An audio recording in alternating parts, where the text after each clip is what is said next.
انہوں نے پوچھا کہ بعض لوگ قرضہ لے کر عمرہ کرتے ہیں، لیکن بات کی جو حصہ تھا اس میں ظاہر ہوا کہ بعض کاروباری حضرات پہ قرضہ ہوتا ہے پھر وہ عمرہ کرتے ہیں۔ تو دو کویسچن بن جاتے ہیں کہ اگر کوئی مقروض ہو تو کیا وہ عمرہ ادا کر سکتا ہے کہ نہیں؟ بالکل کر سکتا ہے، عمرہ ادا ہو جائے گا، لیکن افضل اور اولیٰ یہ ہے کہ عمرہ کرنے کے بجائے جو لوگوں کا قرضہ ہے اتنا ہی پیسہ اس کو قرضے کے اندر اتارے۔ بعض لوگ یہ سمجھتے ہیں کہ ہم عمرہ کر لیتے ہیں تو شاید گناہوں کا کفارہ ہو جائے گا، تو بس گناہ سے پاک ہو جائیں، باقی قرضہ بعد میں دے دیں گے۔ ٹھیک ہے، بہت اچھی بات ہے، یہ سوچ اچھی ہے، لیکن جب انسان پر قرضہ ہو تو عمرہ ایک مستحب عمل ہے یا سنت عمل ہے، اور قرضہ اتارنا جبکہ آدمی اس پر قدرت رکھتا ہو یہ واجب ہے،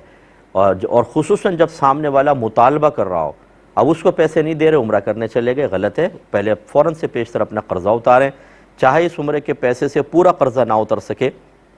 کچھ نہ کچھ حصہ تو اترے گا، لہذا قرضہ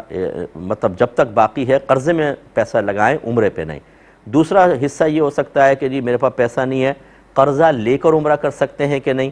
تو یہ بھی ہم منع کریں گے، کیونکہ نبی کریم صلی اللہ علیہ وسلم نے بغیر کسی ضرورت کے کسی کے سامنے دست سوال دراز کرنے کو منع کیا ہے، اور عمرہ کوئی ایسی حاجت یا ضرورت نہیں ہے، وہ تو ایک مستحب عمل ہے یا سنت عمل ہے، اس کو نہ بھی کریں تو آخرت میں کوئی مطالبہ نہیں۔ اس کے لیے قرض مانگنا، اپنے آپ کو ایک طریقے سے